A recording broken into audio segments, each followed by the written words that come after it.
Comment ज़रूर करो। एक लड़की थी जिसको उसकी फैमिली वालों ने हॉस्टल में डाला हुआ था ग्रेजुएशन करने के लिए। बहुत अच्छी फैमिली थी, उसकी फैमिली की इकलौती लड़की थी और उसको हॉरर चीज़ों से और डरावनी चीज़ों से बहुत ज़्यादा डर लगती थी। कॉमनली इंसान को डर ही लगता है, नेगेटिव चीज़ों से डर ही लगता है सबको, बट उसको हद से ज़्यादा डर लगता था। ये सारी चीज़ों के बारे में वो कभी सोचती भी नहीं थी। वो जिस हॉस्टल में जिस रूम में रहती थी ना, उस रूम में वो कुछ दिन रहने के बाद उसको कुछ कुछ चीज़ें स्टार्ट होने लगती है वहाँ पे। कुछ कुछ ऐसा हॉरर इंसिडेंट होने लगती है जो कि वो बिल्कुल एक्सपेक्ट नहीं की थी। कुछ ऐसा होता था उसके साथ कि वो जब रूम में सोई होती थी अकेले, तब उसकी रूम की दरवाज़ा बहुत ज़ोर से खटखट खटखट खटखट होने लगती थी। जब वो दरवाज़ा खोलने लगती थी तब वहाँ पे कोई नहीं रहता था। ऐसे ये सारी चीज़ें देख देख के वो बहुत ज़्यादा डरने लगती थी। कभी उसको अपने रूम में किसी का होने का एहसास होता था, कभी किसी का आवाज़ आने का एहसास होता था, कभी उसके फ़ोन में उसने चार्ज किया और फ़ोन को रखा और देखा तो फ़ोन स्विच ऑफ है। उसको समझ में ही नहीं आता था उसके रूम में कुछ दिनों से क्या शुरू हो गया है। एक दिन उसकी रूम की दरवाज़ा बहुत ज़ोर से खटखट होने लगती है।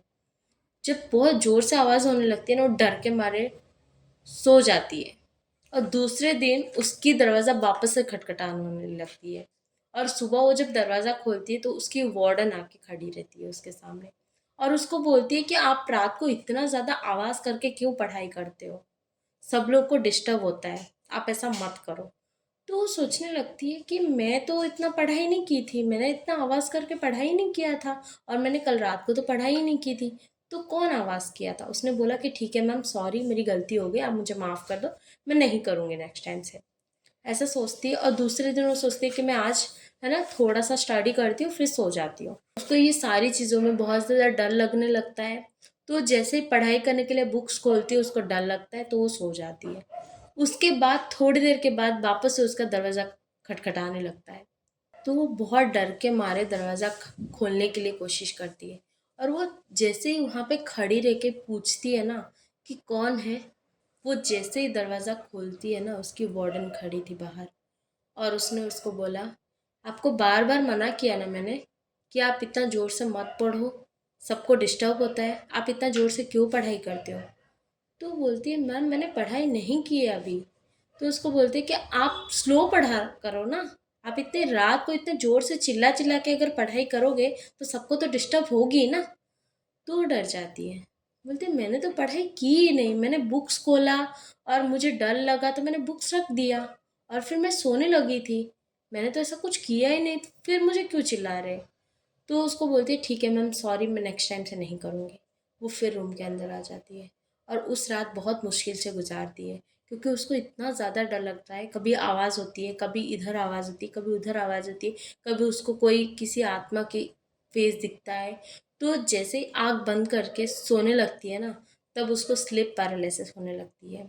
उसको ऐसा लगता है कि वो अपनी बैकवर्ड में, मतलब जो स्पेस होता है वहाँ पे भाग रही है और उसके पीछे कोई डरावनी सी एक फेस वाली आत्मा उसके पीछे भाग रही है और ये आगे आगे इतना भाग रही है, बट वो स्पेस खत्म होने के नाम ही नहीं ले रहा है। वो बहुत ज़्यादा भागती है और उसके पीछे वो आत्मा पीछा करती हुई नजर आती है। तो ये देख के वो फटाक से उसका आँख खुलता है, बट वो मुंह नहीं खोल पाती, वो चिल्ला नहीं पाती है। फिर उसके बाद जब सुबह होती है तो उसको वार्डन वापस से आती है और आके उसको बोलती है, अभी मैं लास्ट वार्निंग दे रही हूँ, अगर नेक्स्ट टाइम आपकी कोई भी कंप्लेन आई तो मैं आपको रूम से निकाल दूंगी, आपको ये हॉस्टल छोड़ के जाना पड़ेगा। तो सोचती है मैंने कुछ किया ही नहीं और फिर भी मुझे ये वार्निंग देने लगी है। तो ये ऐसा सोचती है और अपनी मम्मी को कॉल करती है, सारी बातें शेयर करती है। बोलती है कि मम्मी पता नहीं मेरे साथ हो क्या रहा है, मुझे कुछ समझ में नहीं आ रहा है, मेरे साथ कुछ ऐसे होने लगा है, मेरे को कुछ समझ में ही नहीं आ रहा है मैं क्या करूँ। तो उसकी मम्मी बोलती है कि कोई बात नहीं बेटा, एक काम कर, तुम ना रूम चेंज कर लो, हम लोग आते हैं, तुम रूम चेंज कर लो, तुम दूसरे रूम में रुक जाओ, शायद उस रूम में कुछ प्रॉब्लम होगा। तो ये बोलती है कि ठीक है। एक दिन फिर उसके वार्डन को बोल के उसका रूम चेंज किया जाता है और उस हॉस्टल में, पूरी हॉस्टल में उसकी सिर्फ एक ही दोस्त थी जिसका नाम था प्रियंका। तो वो प्रियंका के जस्ट ऊपर वाले कमरा लेती है जिस रूम में प्रियंका थी उसका जस्ट ऊपर फ्लोर वाला रूम उसको मिलता है। तो वो रूम में रहने लगती है। उसको अभी कोई आवाज़ नहीं, कुछ नहीं आता है। बट जब तक उसका आवाज़ आ रहा था वो बहुत ज़्यादा डरने लगी थी। जब वहाँ पे जाती है तो उस बहुत ज़्यादा खुश रहने लगती है, प्रियंका को बुलाती है। कभी वो प्रियंका के रूम में जाती है तो दोनों बहुत ज़्यादा एंजॉय करते थे, बहुत ज़्यादा खुशी खुशी रहते थे। और ये पढ़ाई करती थी, अपना सारी चीज़ें करती थी और सब चीज़ों में घुल मिल गई थी। कुछ टाइम जाता है और इसको ऐसा फील होता है कि लाइफ बोरिंग सा हो गया है। ये पढ़ाई करना छोड़ दी थी। किसी टाइम पे ये टॉपर हुआ करती थी अपने कॉलेज की। बट अब इसका माइंड ही कुछ और तरफ चला गया। इसको ऐसा लगता था कि लाइफ है ना बोरिंग हो गई है। मुझे ऐसा लग रहा है कि कुछ एडवेंचर चीज़ें होनी चाहिए लाइफ में। तो ये सोचती है और वो अपनी फ्रेंड प्रियंका को ऊपर बुलाती है और बोलती है कि चल हम लोग आज कुछ एडवेंचर चीज़ें करते हैं। तो वो बोलती है कि तू कुछ दिन पहले इतना ज़्यादा डरते थे, इतना ज़्यादा डरते थे, तो वहाँ से भाग के इस रूम में शिफ्ट हो गई। अब तू क्या बोल रही है, क्या करना चाहती है तो अपनी लाइफ में? तो ये बोलती पता नहीं, मुझे ना डर तो लगता था बट एक मज़ा आता था मुझे, एक अच्छा लगता था मुझे। डर तो बहुत लगता था मुझे, डर तो अभी भी लगता है। बट मुझे ना ऐसा चाहिए कि मुझे थोड़ा सा ना, मुझे ऐसा लग रहा है कि कुछ दिनों से मैं बोर हो गई हूँ बहुत। वो सेम टाइप की लाइफ जी जी के ना मैं बोर हो गई हूँ। मैं चाहती हूँ अपनी लाइफ में कुछ चेंजेस लाओ, अपनी लाइफ में कुछ एडवेंचर करो। तो प्रियंका बोलती है पागल वगल हो गई है क्या, अपनी पढ़ाई में ध्यान दे, तेरे मम्मी पापा ने तेरे लिए बहुत पैसा खर्चा किया है, तो तू अपनी पढ़ाई में ध्यान दे, ये सब चीज़ों में मत जा। तो वो बोलती है नहीं प्रियंका, मैं सोच रही हूँ ना मैं ओइजा बोल रहा हूँ। आप लोगों ने सुना होगा या नहीं सुना होगा मुझे नहीं पता, बट ओइजा बोर्ड जो होता है ना, वो ये नेगेटिव चीज़ों को अट्रैक्ट करती है। न आप, ये एक ऐसा बोर्ड रहता है, उस गेम को आप खेलने के बाद आपके आसपास जितने भी एंटिटी होते हैं उसके साथ आप बात कर सकते हो, उसको अपने पास बुला सकते हो, उनके साथ आप कम्युनिकेट कर सकते हो। ओइजा बोर्ड ये चीज़ के लिए होता है। तो ये सोचती है कि हम लोग ना ओइजा बोर्ड लाते हैं और हम लोग गेम खेलते हैं। तो उसकी फ्रेंड बोलती है नहीं मुझे ये सब नहीं करना है बाबा, मुझे बहुत डर लगता है ये सब चीज़ों से। तो वो बोलती है कि नहीं, मैं सोच रही हूँ ना हम लोग ये चीज़ें करें, अगर तू नहीं आएगी ना तो मैं अकेले करूँगी। और इस ओइजा बोर्ड गेम की एक दो रूल्स हैं। उसमें ये है, पहला रूल्स ये है कि कभी भी ये गेम आपको अकेले नहीं खेलना चाहिए। आप किसी ऐसे इंसान के साथ खेलो, जो इंसान अगर कोई प्रॉब्लम होता है तो आपको बचाने के लिए कोई भी इंसान आपके साथ होना चाहिए, आपके पास में होना चाहिए। इसका पहला रूल ये रहता है। सेकंड रूल ये होता है कि कोई भी आप गलत चीज़ें इसमें मत करो। आप कोई भी गलत कमिटमेंट मत करो। कोई भी एंटिटी से आप अगर कोई भी बात करते हो तो उससे गलत कमिटमेंट मत करो, और उसको रहने के लिए कभी मत बोलो, और उसको अपने बॉडी में आने के लिए मत बोलो। ये कुछ रूल्स रहते हैं। बट इसको ये रूल्स के बारे में कुछ नहीं पता था। ये ओइजा बोर्ड लेके आती है और अपनी फ्रेंड प्रियंका को ज़बरदस्ती करने लगती है कि तू मेरे साथ बैठ और मेरे साथ ये गेम खेल। तो बहुत कन्विंस करने के बाद है ना प्रियंका भी हाँ बोल देती है। बोलती है ठीक है, हम लोग थोड़ा सा ना जस्ट मस्ती के लिए करेंगे, और इसका जो रूल्स रेगुलेशन है तू पढ़ ले अच्छे से और मुझे बता देना, और हम लोग थोड़ा सा ही गेम खेलेंगे फिर उसके बाद बंद कर देंगे। तो वो बोलती है कि ठीक है, हम लोग खेलते हैं। पर तो स्टार्ट करते हैं। और उसमें ना जैसे ये रूल्स रेगुलेशन सारी चीज़ें ये पढ़ लेती है, बट प्रियंका को प्रॉपर नहीं बताती है। इसको लगता है कि मैंने पढ़ लिया ना, हो गया, मैं कर लूँगा हैंडल सब कुछ। तो ये लोग गेम स्टार्ट करते हैं, और इसका और एक रूल्स है कि रात को एग्जैक्ट 3 o'clock ये गेम खेलना है। और पूरा लाइट्स बंद होनी चाहिए, कैंडल्स चालू होनी चाहिए। इसके जो जो प्रोसेसेस रहते हैं मुझे भी सही से नहीं पता, बट इसके जो जो प्रोसेस रहते हैं ये लोगों ने सब स्टार्ट किया। और एग्जैक्टली रात को 3 बजे बैठ के गेम स्टार्ट किए, और स्टार्ट करके ये लोग खेलने लगे। और ये लोग जितने जितने भी मतलब प्रोसेस रहता है उसके, ये लोग ने वो लोग को अट्रैक्ट करने के लिए बुलाने लगे कि हमारे आसपास जितने भी एंटिटी है वो हमारे पास आए और हमसे कम्युनिकेट करे। ये लोग सारी चीज़ें बोलने लगे। तो इन लोग को कोई कम्युनिकेट करने के लिए कोई भी नहीं आया। ऐसे एक दिन किया है लोगों ने, फिर दूसरे दिन वापस से किया है लोगों ने।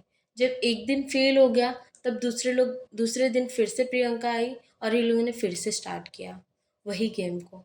और इस दिन कुछ अलग हुआ इन लोग के साथ। इस दिन कुछ ऐसा हुआ जो चीज़ प्रियंका कभी नहीं सोची थी, बट इसने सोचा था कि ऐसा कुछ ज़रूर होगा, और ये चाहती भी थी कुछ ऐसा हो, कुछ एडवेंचर हो। बट कुछ ऐसा हुआ जो प्रियंका नहीं सोची थी। ये जैसे ही वो गेम खेलते दोनों मिलके, तब इसकी वॉइस और आईज चेंज होने लगती है, एकदम डरावनी हो जाती है। और ये प्रियंका को बोलने लगती है कि तुमने मुझे क्यों बुलाया है यहाँ पे। तो प्रियंका को समझ में आ जाता है कि यहाँ पे जो भी चीज़ें चल रही है ना, वो हमारी दुनिया की तो नहीं है। फिर वो बोलने लगती है कि सपना, क्या हो गया तुझे, प्लीज़ तू नॉर्मल हो जा, मुझे ना बहुत ज़्यादा डर लग रहा है, प्लीज़ ऐसा मत कर। तो वो बोलती, तुमने मुझे क्यों बुलाया है यहाँ पे।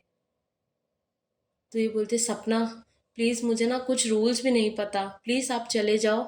आप कौन हो, आप चले जाओ, मुझे कोई कम्युनिकेट नहीं करना है, मुझे ये सब नहीं पता है, मैं तो सपने की बातों में आ गई थी, मेरे को ये सब नहीं करना है, प्लीज़ आप चले जाओ, मुझे तो इसका रूल्स भी नहीं पता है, प्लीज़ आप ऐसा मत करो।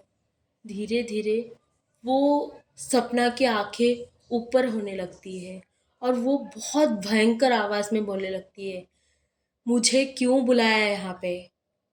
तो प्रियंका बहुत ज़्यादा डर जाती है और फटाफट कैंडल्स वगैरह बंद कर देती है और बोलती है, प्लीज़ चले जाओ, प्लीज़ चले जाओ। वो अपना हाथ को बंद करती है और बोलती है, प्लीज़ चले जाओ, प्लीज़ चले जाओ।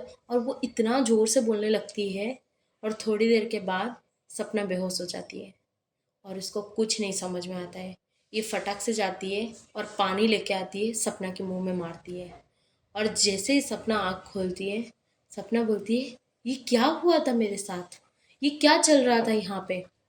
तो प्रियंका बोलती है, पागल लड़की, तूने क्या किया था तुझे पता है। तो सपना बोलती है, ये क्या हुआ था मुझे कुछ समझ में नहीं आया, बट ये फीलिंग मुझे बहुत अच्छी लगी। तो प्रियंका उसको झपाट करके एक थप्पड़ मारती है और सीधा नीचे चली जाती है। बट आप सोच नहीं सकते, सपना को इस टाइम पे इतना रिलैक्स मिला था, इतना रिलैक्स मिला था। वो डर, वो जो उसका खौफनाक चीज़ें, उसका जो इतना भयंकर वाला डर, वो इतना डरती थी एंटिटियों से, वो इतना डरती थी नेगेटिव चीज़ों से, वो सारी चीज़ें उसकी दिमाग से ही कहीं चला गया। उससे वो चीज़ों से प्यार होने लगी, वो उस चीज़ों से अट्रैक्ट होने लगी। वो रोज़ रात को ये चीज़ें करने लगती थी। वो रोज़ 3 बजे ओइजा बोर्ड लेके बैठ जाती थी और रोज़ ये चीज़ें करने लगती थी। और वो खुद से बातें करने लगती थी कि मुझे ये चीज़ें बहुत अच्छी लगती हैं, मुझे जो भी ये फीलिंग्स था, मुझे बहुत अच्छी लगी। मतलब उसको एक, आप सोचे होंगे कभी, कोई चीज़ की हमें आदत हो जाती है, बट इसको नेगेटिव चीज़ों की आदत हो गई, इसको ये चीज़ के अट्रैक्ट होने लगी। ये हमेशा चाहती थी, इसने कॉलेज आना बंद कर दिया, किसी दोस्त से मिलना बंद कर दिया, किसी से बातें करना बंद कर दिया। ये हमेशा अपने रूम में बैठती थी और एंटिटीज़ को इनवाइट करती थी, बट इसके पास कोई एंटिटीज़ नहीं आती थी, ना किसी के साथ इसका कम्युनिकेट होता था। ऐसा हो के बहुत दिन बीत जाता है। ये हमेशा रोज़ कोशिश करती थी, वॉइजा बोर्ड लेके 3 बजे बैठ जाती थी, बट कुछ नहीं आता था। जैसे 1 वीक बीतता है ना, तो ये प्रियंका को फिर से कांटेक्ट करने लगती है। बट प्रियंका बहुत ज़्यादा गुस्सा थी, क्योंकि प्रियंका को ही पता है उसने कैसे इसकी जान बचाई, और उस दिन अगर प्रियंका नहीं होती तो इसकी लाइफ तो बचनी नहीं थी। बट इसको ये बात नहीं पता थी, इसको वो चीज़ से इतना प्यार हो गया, क्योंकि वो उस टाइम पे अलग ही दुनिया में थी। उसको फील होता था कि मेरे अंदर कोई तो है, बट उसको वो फीलिंग बहुत अच्छी लगने लगी थी। मैं आपको एक्सप्लेन नहीं कर सकती उसको क्या फ़ील होता था और उसने मुझे क्या बताया। इसका पार्ट 2 करने वाली हूँ मैं, इसका पार्ट 2 आने वाला है। सो प्लीज़ जिसको ये वीडियो अच्छा लग रहा है, तो वो मुझे कमेंट में पार्ट 2 लिख के भेजो, तो मैं इसका पार्ट 2 बहुत जल्दी लाऊंगी। Thank you so much.